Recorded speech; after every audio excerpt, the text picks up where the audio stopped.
Assalamualaikum warahmatullahi wabarakatuh. Perkenalkan, nama saya Nur Rahim dari kelas 22A1 NIM 221F10133, Prodi Pendidikan Luar Biasa Universitas Argapura Jember. Kali ini saya akan membahas tentang karakteristik,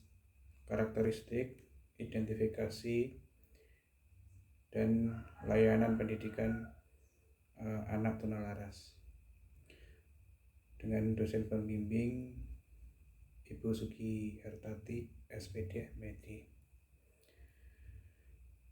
Yang pertama, karakteristik perkembangan anak tunalaras. Menurut Hidayat DKK 2013, perkembangan kognitif, kepribadian, dan sosial anak tunalaras dapat dijelaskan sebagai berikut.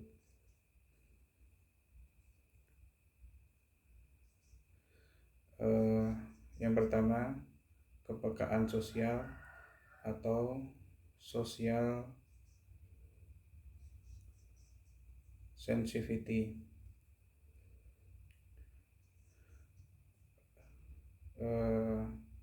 Selanjutnya, kecerdasan majemuk atau multiple intelligency. Yang pertama, A. Perkembangan kognitif. Anak tunalaras memiliki kecerdasan yang tidak berbeda dengan anak-anak pada umumnya. Prestasi yang rendah disebabkan karena mereka memiliki kehilangan minat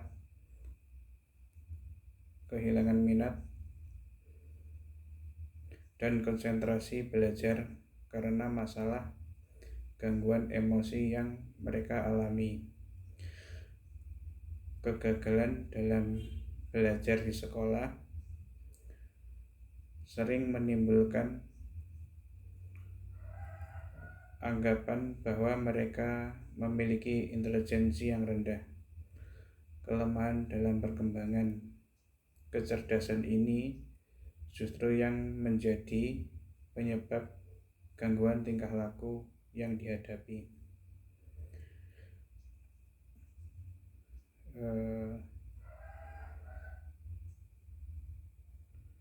Masalah yang dihadapi anak dengan intelijensi yang rendah adalah ketidakmampuan untuk menyamai dengan teman-temannya. Padahal pada dasarnya seorang anak tidak ingin berbeda dengan kelompoknya, terutama yang berkaitan dengan prestasi belajar dan lain-lain.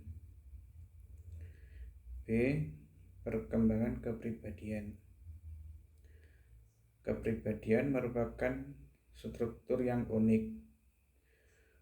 Tidak ada dua individu yang memiliki kepribadian yang sama. Para ahli mendefinisikan kepribadian sebagai suatu organisasi yang dinamis pada sistem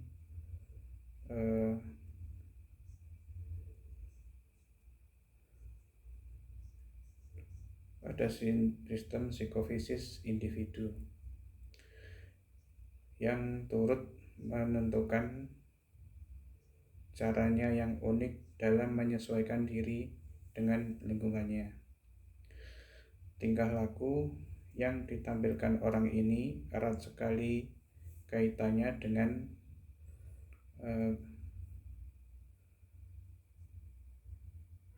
dengan upaya pemenuhan kebutuhan hidup. Konflik psikis dapat terjadi apabila terjadi benturan terjadi benturan antara usaha pemenuhan kebutuhan dengan norma sosial. Kegagalan dalam pemenuhan kebutuhan dan penyelesaian konflik dapat menyebabkan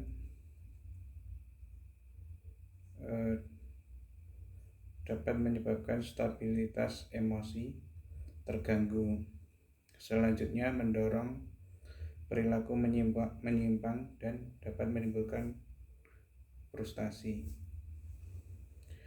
pada diri individu. C. Perkembangan emosi. Terganggunya perkembangan emosi merupakan penyebab dari tingkah laku anak tunalaras. Ciri yang menonjol pada mereka adalah kehidupan emosi yang tidak stabil, ketidakmampuan mengekspresikan emosi secara tepat, dan pengendalian diri yang kurang, sehingga seringkali mereka sangat emosional. Terganggunya kehidupan emosi ini terjadi sebagai akibat tidak berhasilnya anak dalam melewati fase-fase perkembangan. D. Perkembangan sosial. Sebagaimana telah kita ketahui bahwa anak tuna sosial mengalami hambatan dalam interaksi sosial dengan orang lain atau dengan lingkungannya. Hal ini tidak berarti bahwa mereka tidak sama sekali memiliki kemampuan untuk membentuk hubungan dengan semua orang. Dalam banyak kejadian, ternyata mereka dapat menjalin hubungan sosial yang erat dengan teman-temannya. Anak tunalaras memiliki penghayatan yang keliru baik terhadap dirinya sendiri maupun terhadap lingkungan. Mereka menganggap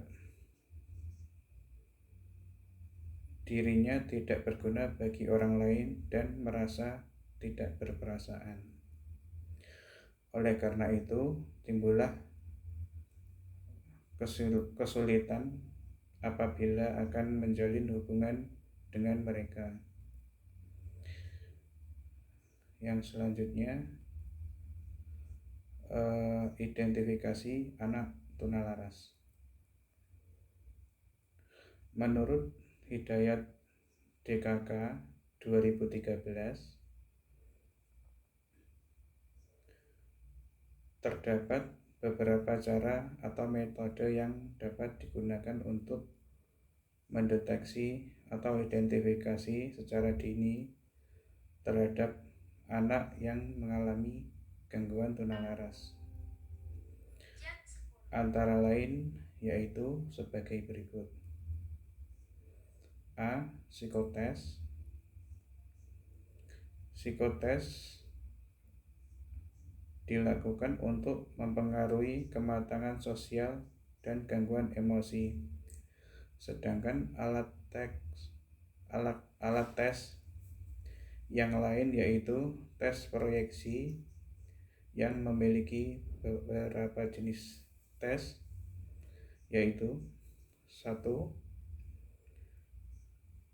Tes Rorschach. Tes ini memberikan gambaran mengenai keseluruhan kepribadian, kelainan, dan perlunya psikoterapi. Gambaran ini ditafsirkan dari reaksi anak terhadap gambaran-gambaran yang terbuat dari tetesan tinta. Yang kedua, thematic perception test Tes ini memperlihatkan berbagai situasi emosi untuk gambar-gambar gambaran kepribadian tampak dari tafsiran anak mengenai situasi emosi tersebut. Untuk itu disediakan skala khusus.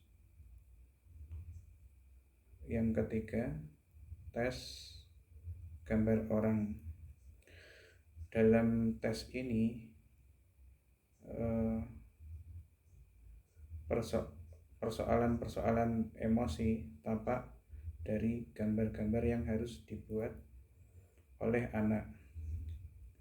Gambarnya ialah seorang laki-laki dan seorang perempuan. 4. Disverbabilitas. Tes ini memberikan gambaran tentang iri hati, rasa dosa, rasa cemas, tanggapan terhadap diri sendiri, ketergantungan kepada orang tua, dan sebagainya. B. Sosiometri. Sosiometri adalah alat tes yang digunakan untuk melihat atau mengetahui suka atau tidaknya seseorang. Caranya ialah tanyakan kepada para anggota kelompok siapa di antara anggota kelompok yang mereka sukai. Setiap anggota hendaknya memilih menurut pilihannya sendiri. Dari jawaban itu akan diketahui siapa yang lain disukai oleh para anggota.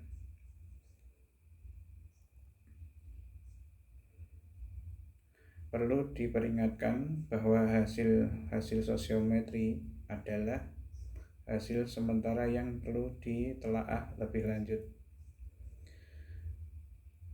Anak yang terpencil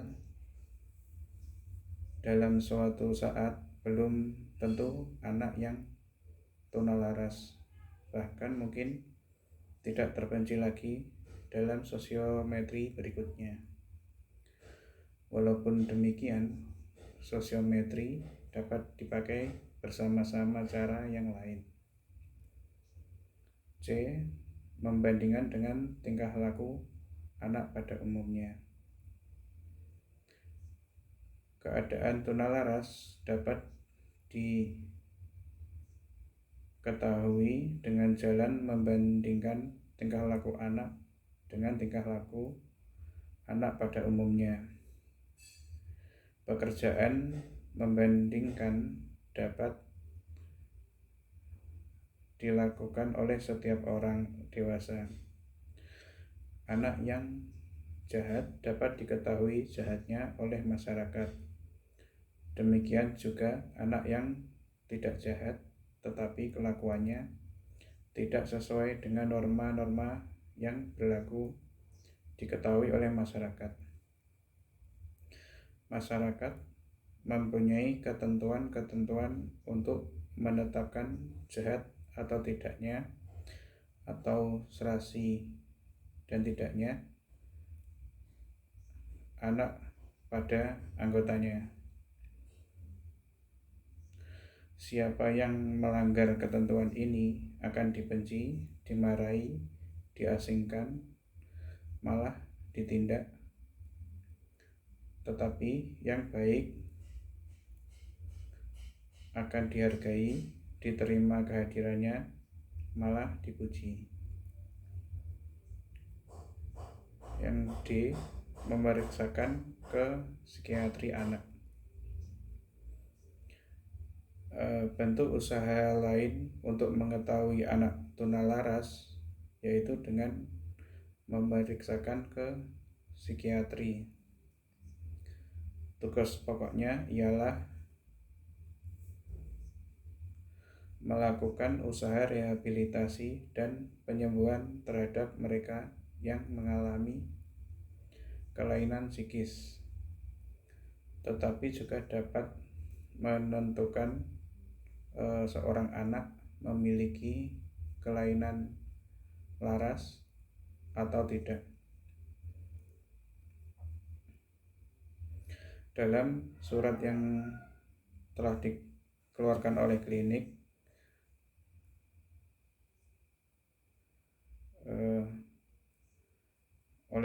psikiatri menyebutkan istilah antara lain: 1.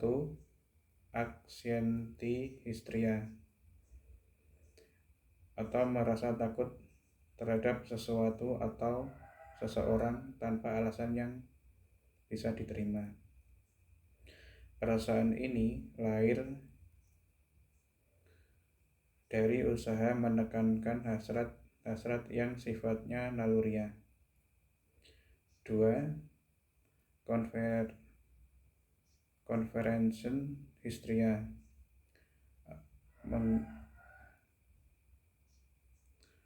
mempunyai gangguan pada fungsi anggota tubuh, perbuatan,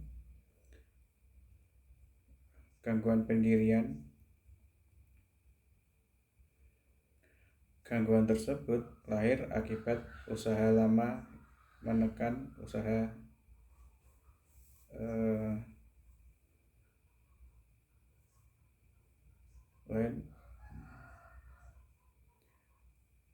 hasrat-hasrat yang sifatnya naluriah. 3. Obsesional neurosis, cepat menuduh, banyak dalih, menutup diri, kaku berjalan, dan sebagainya. Ini adalah pernyataan dari hati yang sangat sensitif dan takut diserang. Hal ini timbul akibat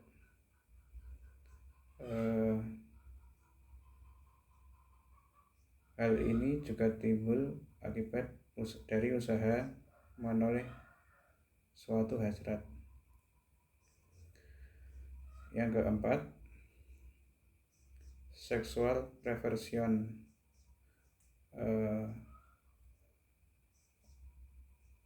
suka menikmati seksual secara tidak wajar, seperti mengintip, melakukan hubungan dengan teman sejenis.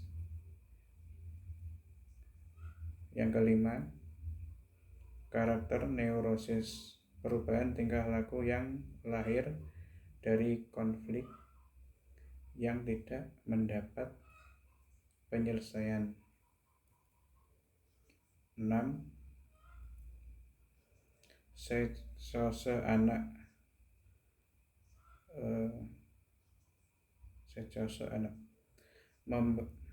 memiliki kesulitan menyesuaikan diri terhadap segala-galanya. Untuk yang selanjutnya, layanan pendidikan anak tunalaras.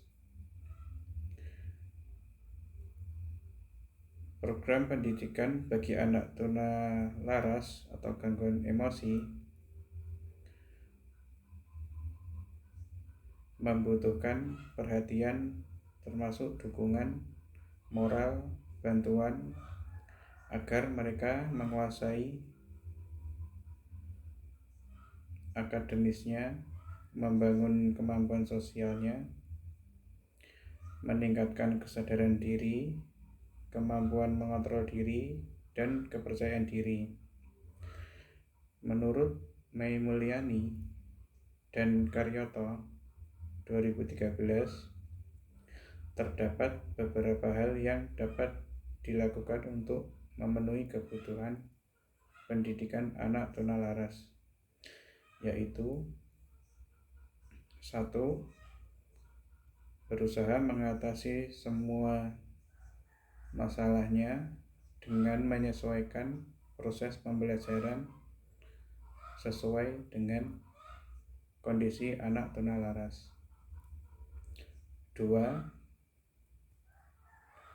Berusaha mengembangkan kemampuan fisik, mengembangkan bakat, dan mengembangkan intelektual. 3. Memberi keterampilan khusus untuk bekal hidupnya. 4. Memberikan kesempatan untuk menyesuaikan diri terhadap lingkungannya. Yang kelima, memberi rasa aman agar mereka mempunyai percaya diri dan tidak merasa disia-siakan oleh lingkungan sekitar. 6. Menciptakan suasana yang tidak menambah rasa rendah diri dan rasa bersalah bagi anak tunalaras. Adapun menurut Pirangelo dan Julian 2008, terdapat beberapa teknik dan strategi pendidikan yang dapat diterapkan untuk mengarahkan anak dengan gangguan emosi dan perilaku seperti anak tunalaras atau tunasosial, yaitu sebagai berikut. 1. Interest boosting atau meningkatkan perhatian siswa agar siswa tidak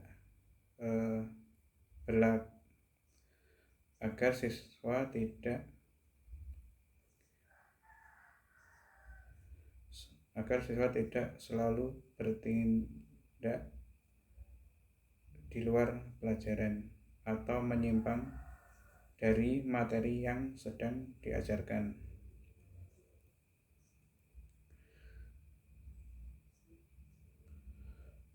Alangkah baiknya guru menambahkan suatu metode atau media dalam belajarnya yang menambah ketertarikan serta perhatian siswa pada materi. 2. Plan ignoring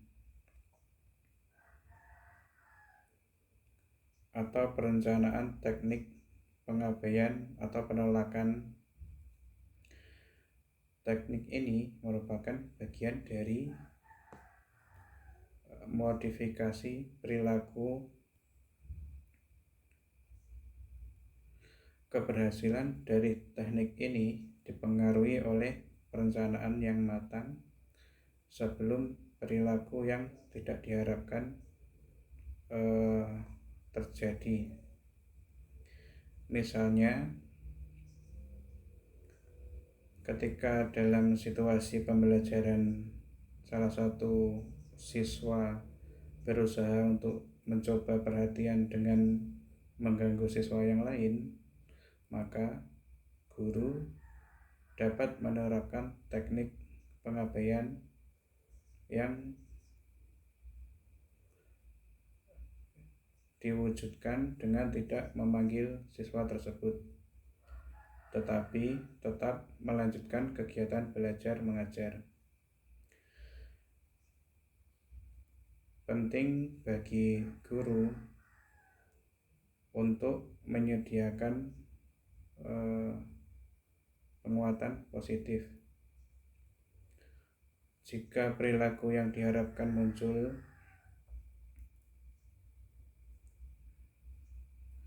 teknik ini tidak diperkenankan untuk diberikan bagi tunalaras dengan kategori masalah perilaku yang cukup berat.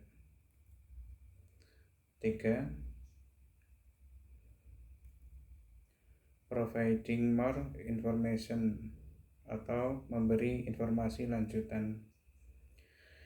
Memberikan penjelasan mengenai pengalaman dan harapan apa yang dapat didapat dari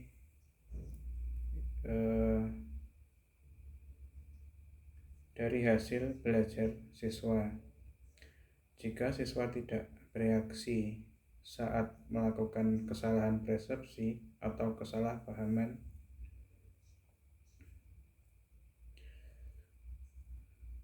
yang keempat, tension reduction through humor,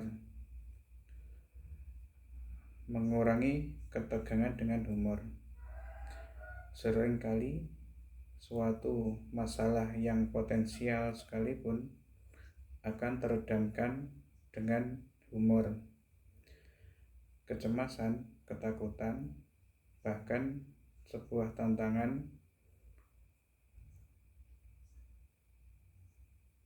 pasti membuat seseorang ke reaksi negatif. Namun keadaan ini perlahan dapat teredam dengan datangnya selingan humor. Humor juga telah terbukti dapat menekan kecemasan yang dialami seseorang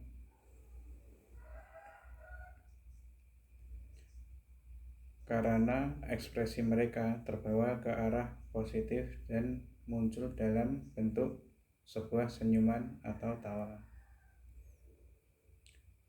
5. Acknowledging the message, memberi suatu pesan pengakuan dengan jujur, dengan cara tidak menghakimi adalah lebih baik dibanding memberikan pengakuan dengan cara menentang. Dengan cara ini, perilaku yang dihasilkan akan lebih baik karena siswa akan belajar untuk menghargai serta menghormati orang lain. 6. Signal interference, termasuk teknik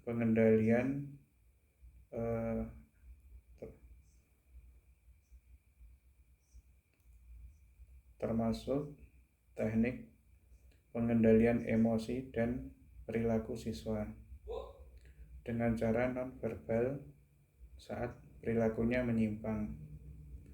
Contoh, mengangkat tangan untuk menunjukkan arti berhenti.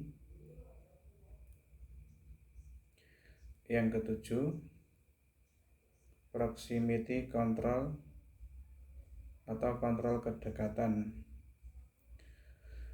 Saat siswa menunjukkan perilaku mengganggu atau merusak, sebaiknya pendidik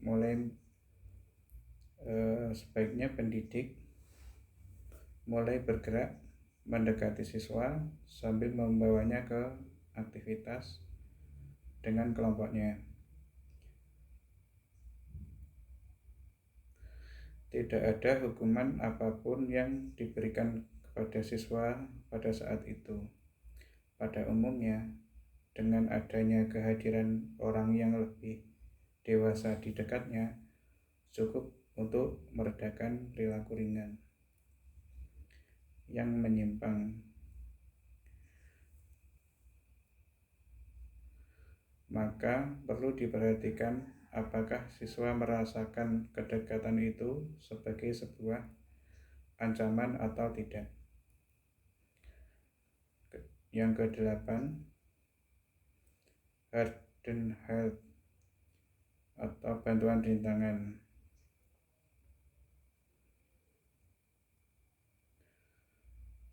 Pendidik dapat memberikan instruksi secara langsung terhadap siswa saat ia mengalami kesulitan dalam melakukan komunikasi dengan temannya. Pendidik dapat memberikan sebuah saran saat masalah itu muncul sehingga siswa mengikuti arah yang benar. 9. Making a direct values.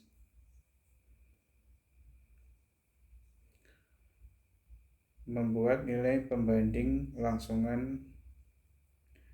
Siswa didorong untuk membuat suatu alasan mengenai perilaku mereka.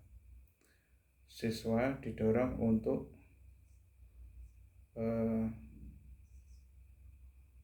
berpikir apakah perilaku yang mereka munculkan itu dapat membantu memperbaiki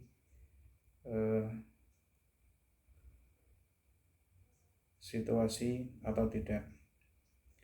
Satu persatu penjelasan dapat menimbulkan pemahaman perilaku seperti apa yang dapat menyebabkan kondisi semakin buruk.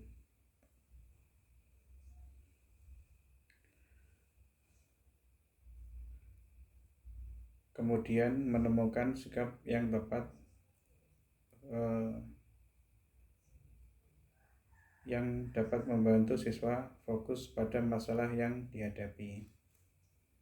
Contoh pertanyaan, kenapa ini bisa terjadi? Apa yang harus kamu lakukan?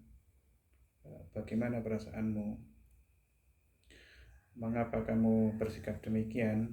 Sampai akhirnya siswa berkomitmen untuk tidak melakukan atau bahkan masih melakukan kegiatan tersebut setiap permasalahan terjadi. 10. Infusion affection atau selalu memberikan kasih sayang. Setiap sikap yang positif, dukungan, serta penghargaan yang diberikan seseorang dapat membuat anak merespon dengan sangat tepat. Sebuah kehangatan, keterbukaan, serta kepedulian dari seorang guru dapat membantu setiap curhatan siswa